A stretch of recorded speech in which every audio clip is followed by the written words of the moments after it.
Hi, welcome to Making in India. Me, Akshay and Kaustubh are on a quest to find out stories from inspiring entrepreneurs who are actually making the India of our dreams. The intent is to find out real, uncut challenges that our entrepreneurs face in our today's world. Today we have with us Vaibhav, a musician, an entrepreneur and a guy who's full of life. Welcome Vaibhav. Thank you for coming to our show. And I must ask you first, you don't typically look like a founder. You know, today these founders are very well suited and booted, but it's very atypical of you. Thank you so much. First of all, thank you so much for having me on this show. And to answer your question, it might look like that I subscribe to any particular ideology, but it is not like that. I don't subscribe to any kind of ideology, even when it comes to attire.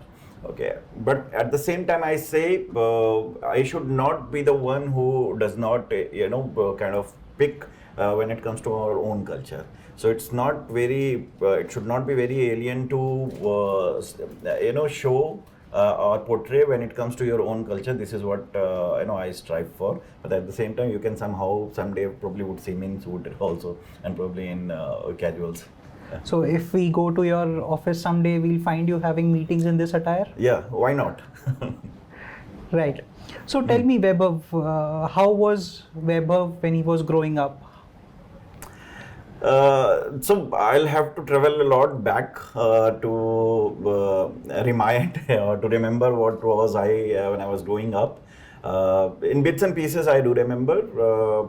I am the youngest one in my family. I have a father, mother, my elder brother. So very naughty, that's why. But in all, there was one thing constant, that I've had always been a boy of dreams. Okay, and that's what I've been trying to do. If I would see something making a lot of news in the market, probably on the TV or in cricket or in movies, I would dream myself over there. And how was your family, your background? Family wise, like I said, my mother, she has been a substantial kind of influence on me in terms of education, culture, and intellect. And my father has been a hustler. So your father was also an entrepreneur? No. My father has been in a government job, but the way he had been brought up in his life, my grandfather died in very early age. And that's after that, my father did a lot of stuff on his own, working as well as taking education. So this is one of the hustling that my father has done to ensure that we get a good life. Right. So looking at your father, your family, did not you wanted to join a government service? You would be surprised to know I started my career in the public sector firm. Okay.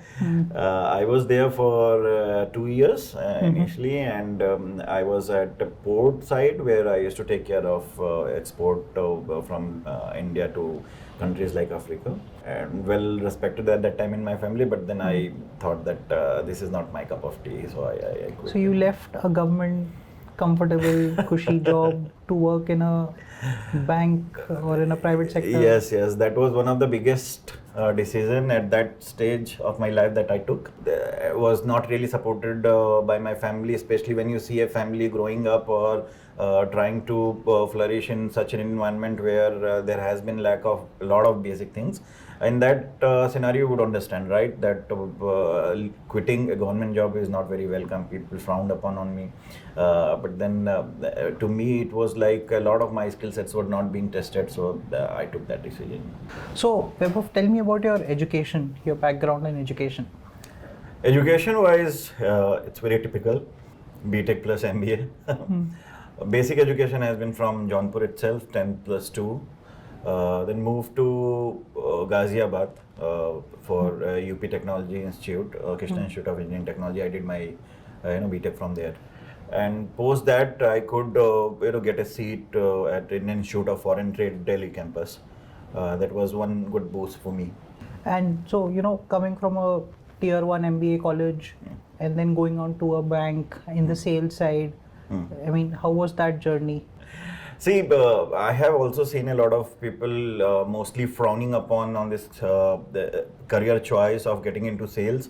But let me tell you, if anything I am trying to do today, if I am able to succeed to any certain extent, and would probably make my dream come true, it is because I started my journey in a private banking sales. Okay. Go deeper on that. Yeah, so see, I got a choice to get into this private banking sales job, and fortunately, which once again goes against the general belief system, I started my career from retail banking and catering to SMEs and retail customers. But what it did, which I say that goes beyond the popular belief, is that I got a very proper exposure to all those corporates which were not managed by professionals. Okay. Okay. See, you coming from a good BA school, something that you are already exposed to is a good crowd. That probably you can say, if the whitest collar possible, that comes from grade A, B schools, right? Right. You are always exposed to those kinds of professionals and people around you. But what I got, I'm not saying those are like not grade 1 or probably the whitest collar people, but then what I got to get along with were the people who were the first generation entrepreneur or probably second generation entrepreneur, because in small companies and setup you would always speak with them. Right. So number one, that when I was talking to them, it was not merely a discussion around how to do their banking. It was beyond that. I was at a certain point of time, I became their consultant where I was advising them. And secondly, I always used to ask them about their journey. Right. How did they start from zero? Now, this is the biggest question. How do you start from zero? And when you are exposed to large corporates, normally you get to speak to CFOs, and even if CEOs, those are professionals. So those probably would not be people who would have built that company Had from that the scratch. same journey. Yes. Right. So that was one good thing happened with me. Sales has a pressure to tackle, how to keep yourself motivated every day. That was another good feature that came to me in terms of attributes, and and that's what inspired me to do all these things. Can we put it in this way that the reason that you've been engaging with so many entrepreneurs, that did it play a part in you venturing your own company? Absolutely. See, how do you get an idea, right? How do you get an idea? It does not, if somebody says that an idea gets created without any base from outer world, it is not possible. Right. For me, the motivation and the ideas were coming because I was exposed to such crowd which were building or initiating their own corporate entrepreneur journey. That's where the idea came, and to kind of work with them, it was like, if they can make it, why can't I? To tell you more on this, I was placed in an area around Powai in 2015. That time it was booming for a lot of small entrepreneurs or early birds, like probably people in 22, 23 or early 20s. Right. And they were building companies. Right. And that gave me a lot of boost. Interacting. Yes. And idea is just a small thing in the overall scheme of the thing. So yeah. So talking about interaction, I just wanted to ask that, coming from a simple background, from a East UP background, do you ever face this as a challenge? Interaction, your dialect. So yes. Of course, absolutely. It's not that I have faced, I am still facing it. Okay. So to start with, when I was preparing for MBA, it was a big hurdle for me. All through my life, I've been exposed to pure Hindi, not much of English exposure. Even for my background, my education would have been from an English medium, but it was not much of English from there. But then over the period of time, you would have to understand, like I understood that the communication is not about any particular language, right? I have realized at a very good point of time in my life that communication means to communicate your ideas much clearly and efficiently. Yes. As long as you have the content, communication does not matter much. Right. Okay. And at the same time, I understood. See, I worked very, very hard. Probably when I was preparing for MBA, 50% the focus was at that time at the communication.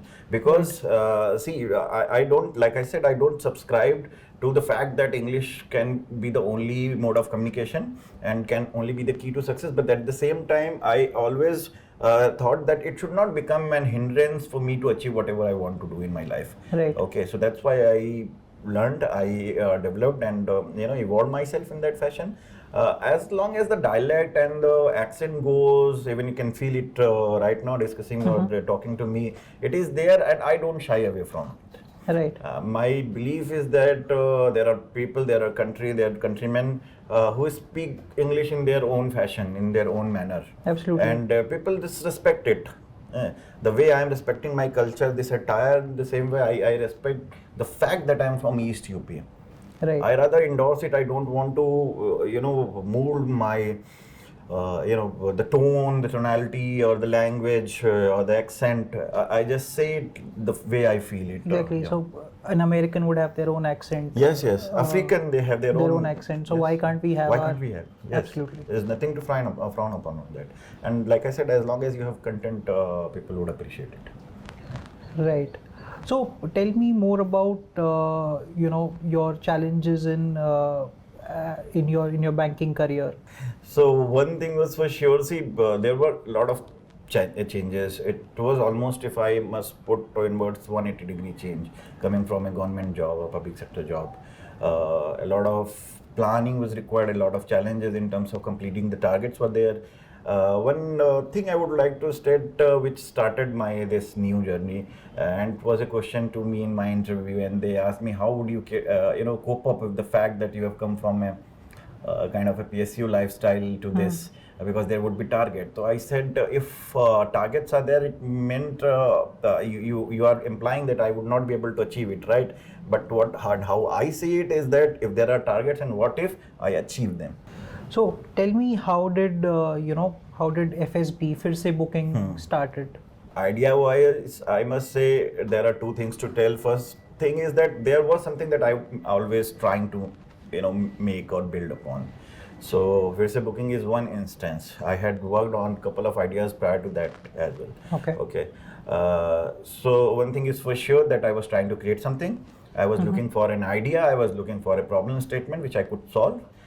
And in that pursuit, this came up where I was at a hotel. It was like probably 4 years. I exactly don't remember the date or the month.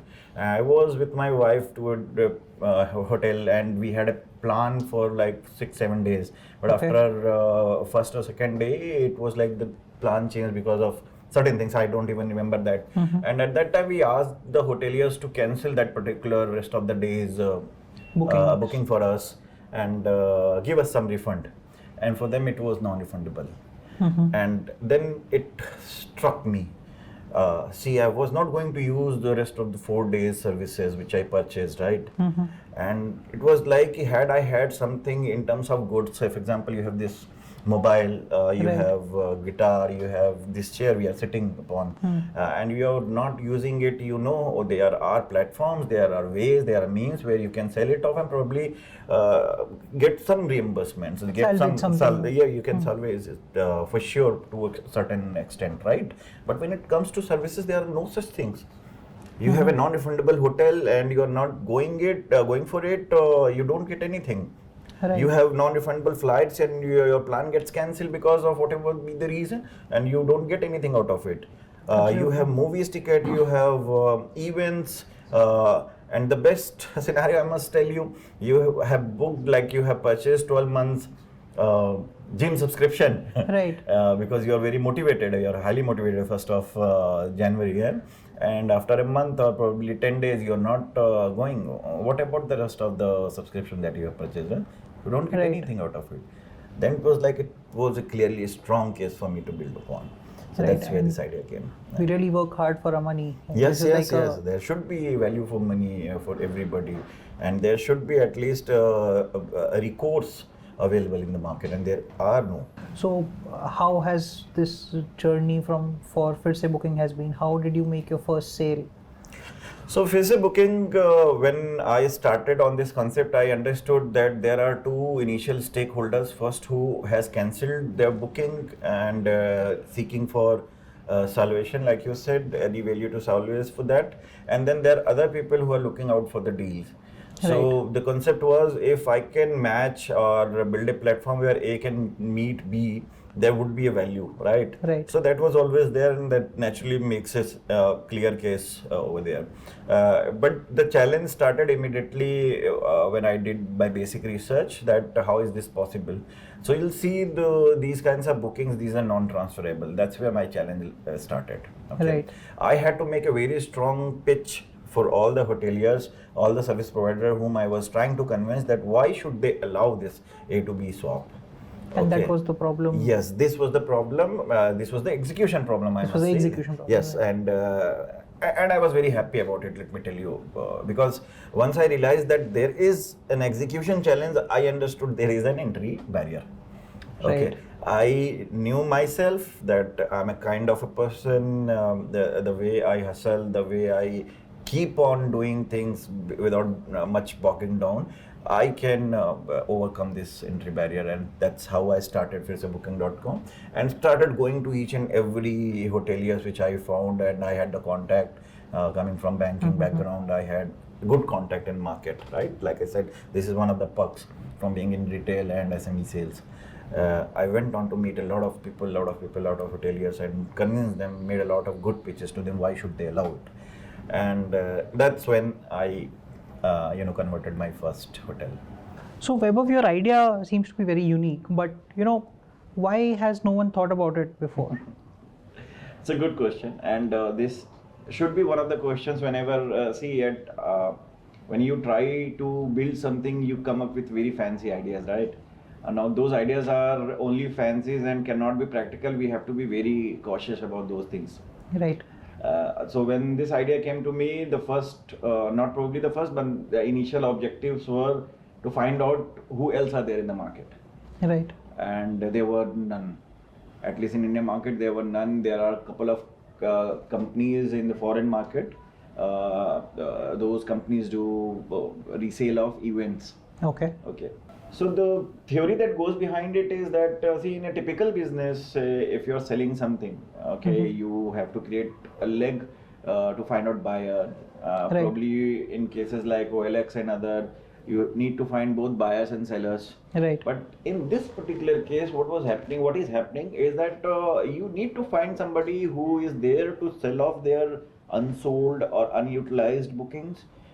Then at the same time, you have to find somebody who's interested in purchasing that thing, so buyer and seller both.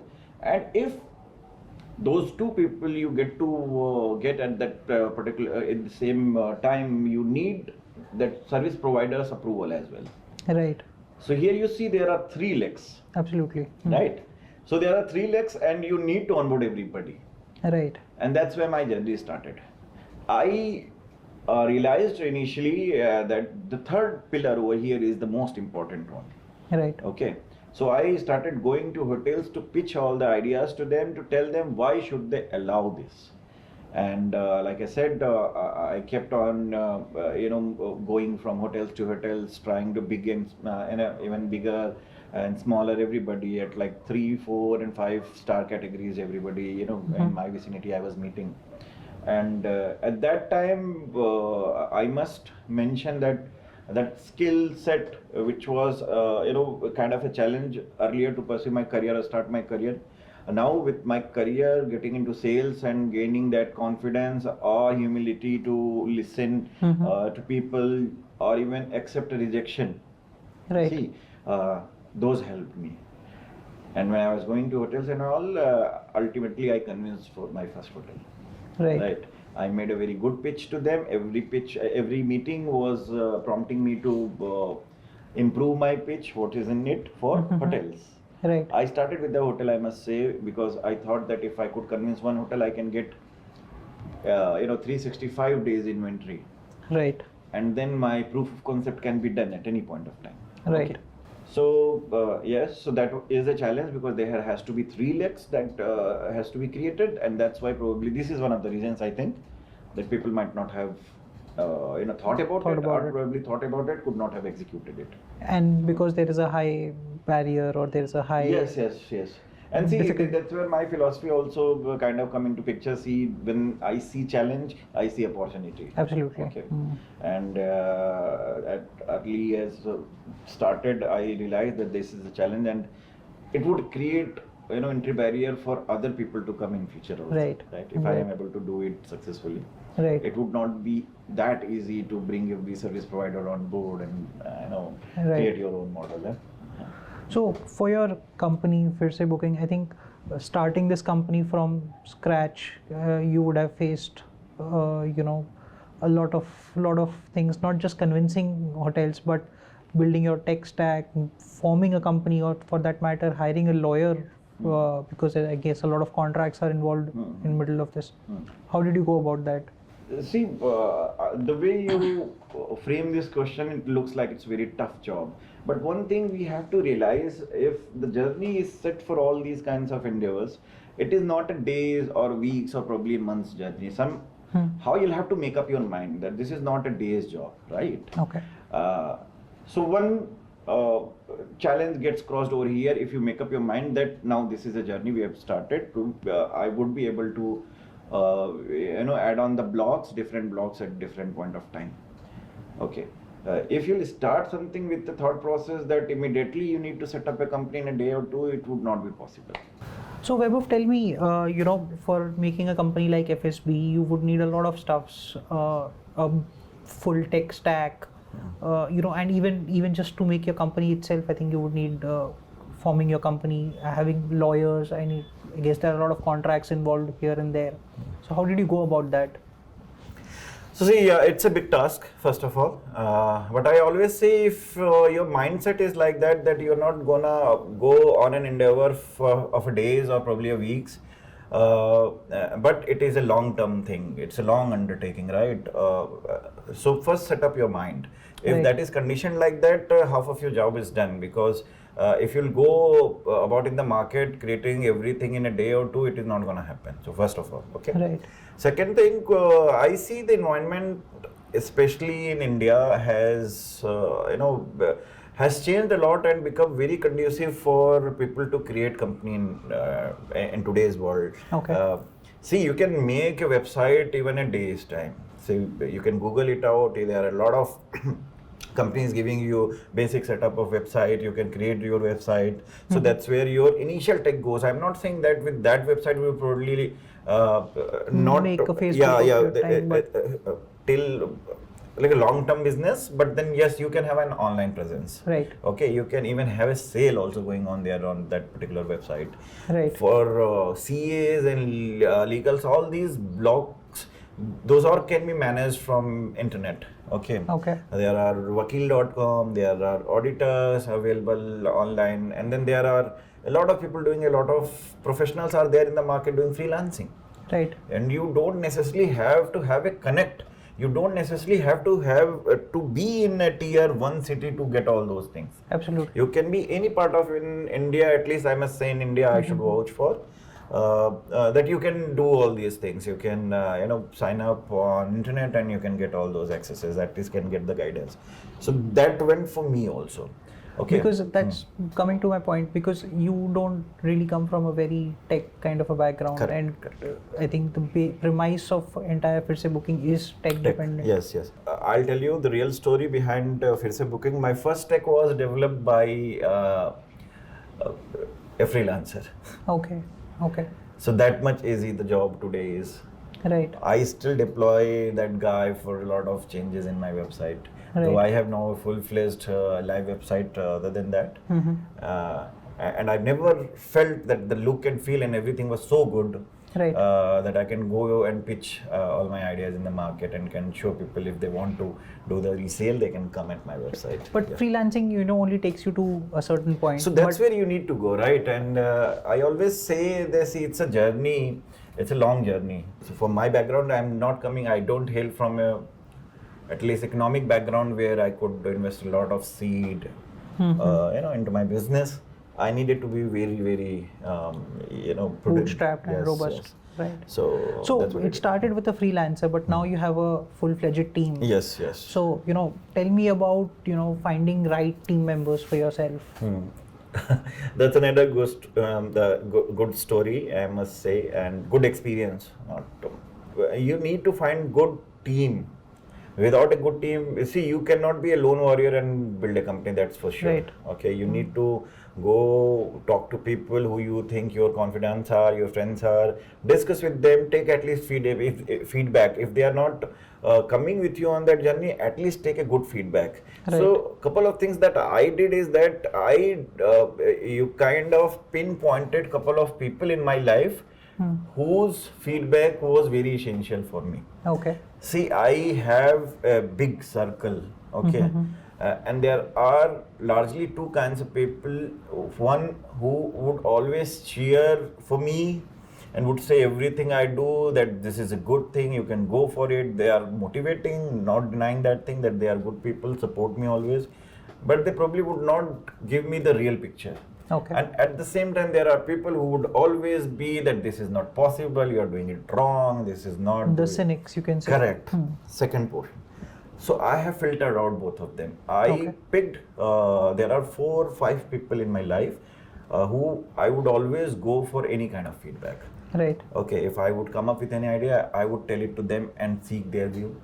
I'm a musician also, so, and an artist, so most of the times I create my own songs or I write something. I first go to them. Right. So Ask they are them, your yes. sense of validation. Yes. So that is very important. Second, in that process, you need to find out similar-minded people. Right. Dreamers need to find other dreamers for sure. So coming to your team, I mean, now that you have a team, I'm pretty sure there will be a lot of disagreements amongst you guys on how to take away things, on how to proceed on actions or ideas. I mean, how do you overcome that? See, disagreement is a part of everyday's affair. And even to answer this, I would like to tell you a contextual point. See, when it comes to choose between a good idea and a good team, what would you prefer? So for me, and for anything, if at all, it is a parameter for making or building a company, to have a good team supersedes. Okay. So at times it happened and would happen also again that I think that idea that I am proposing is probably better than what others are saying. But then since others are saying, I agree to it. Okay, because it's very important that those people at that particular time, if majority are with them and they all are like good decision makers for you, and you have put them at that position that they can make decisions, then you'll have to honor that thing. You have to trust them. Yes, you'll have to trust them. Probably time would tell them that the decision probably was wrong, but then that's okay. It might happen, a good decision might not get executed better ways, and probably a bad decision would happen better in a better manners probably, and would fetch a good results. Okay. So that's how I have been dealing with disagreements. See if majority is with us. So in that case, it's simple democracy. If majority is with us, it's more important that things go as per what most of the people are thinking. Right. Okay. Somehow, there would be scenarios where it can be different, and you can fight a lot for your own idea. At that time, one thing more proceeds, and that is that who is the domain expert for that particular matter. Right. So trusting on the people who know the subject well. Yes. Right. So another thing that I see as a challenge for you is like you are in an industry which has a lot of dominant big players, in their own field. So hotels, in that matter, there are some really big hotels, big chains. So how do you deal with people who are, you can say a big fish? So a couple of things. We'll take step by step. First was this is once again was very obvious question when we started. And at that time, I happened to recall one of the stories, and it was of Dell. Okay, and we all watched Dell. Okay, how did in that particular market when Dell was nothing, and there were like AMD, Intels, and other big players. Okay, and Dell became a big name amongst them. So that is as enthusiasm, as an attitude-wise, we wanted to have that. We have that. Okay. Second, enthusiasm and probably attitude would not help you at all. Well, like not completely, it would help, but not completely. To a certain extent. So second was to make our industry in which we are working or our setup more of industry neutral. we did is that we launched firsebooking.com with hotel and gym. Okay. By launching firsebooking.com in hotel and gym all together at the same time made it industry neutral. Industry agnostic for that matter. Yes. So now, which player is there? Where are the players who are dealing it? Hotels and gyms all together. Right. Okay. Second was, like I told you initially, that this idea has 3 legs to work on. So it was to create entry barriers for other startups. Right. So that's where we kind of, at this time, theory-wise, we understand that tomorrow, even if say MMTs of the world or Alex of the world would have to come in this thing, they would rather come to us and make us their partner rather than, because you have different services in that matter. Because we are known for services, not any particular service. Not any particular service. Yes. Absolutely. Right. So I think it's been a fabulous journey. Your right from the time you started to your corporate jobs and now your own entrepreneur, as looking yourself as an entrepreneur. How, if suppose you were talking to your young Vaibhav, what will you tell him? So a couple of things. First, see, if you look backward, and the famous saying goes, you can connect dots looking backward. There would be a lot of things which I would say that I would ask my younger self to not do in that fashion. But then I see it's not important because to make mistakes is one of the part where I tried and got into something which was probably the success mantra so far for me. So, and even for me, there is one philosophy I subscribe to, and that is, I always want to wish to be a fresher in whatever thing I do, and a younger version, or not to be a experienced person, because I think that experience kind of tells you only one thing: what not to do. Right.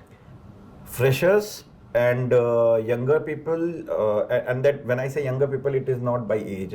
Younger it's mindset people, they are the one who can go into the market and try out with the crappy ideas probably. Right. And your experienced person would always tell you that this is not possible. Okay, you need to have an experienced mindset of yours, probably for being the devil advocate in your mind, or checking whatever things you are doing. But then that's not the core philosophy with which you can create something new. So I would ask my younger self to do whatever he is doing. Say, going 10 years ahead, how would you be like to known as?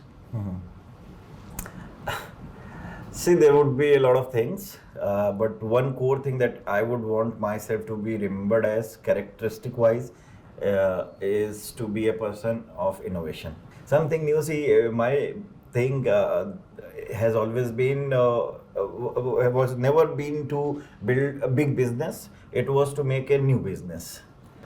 So tell me, Vaibhav, how is this Make in India initiative or this Make in India franchise is actually helping you out in your own entrepreneurial journey? See, one thing for sure is that with this Make in India theme going on, Making India context setting up all over in our country, this is very inspiring for me. When I see how people are shifting their views or their thought process from merely being an employee to an employer, this drives me. Right. Okay. And not only that, I now want to hire more people, make a source for their livelihood. I would also want to get that opportunity zone, to the portion where it has not been earlier reached. Right. So if you see my company, the whole setup and the larger chunk of people, they are based out of my native place, Jaunpur. Okay. It's a tier 3 city. Right. Okay. So that's the reason, because I believed in Make in India philosophy. Right. Okay. This is what I believe, and probably in the future also, this is what I would keep on believing, that there should be an opportunity for everyone. So, Vaibhav, thank you so much for your time. I hope you keep innovating more and more stuff for us, and you keep making in India. We would like to hand you out a small memento from our side. This is for people who are actually making India. And for all of us, keep inspiring. Thank you so much. Thank you. Thank you for having me. So thank you guys for tuning in. We'll be back with another exciting conversation with more entrepreneurs. Stay tuned.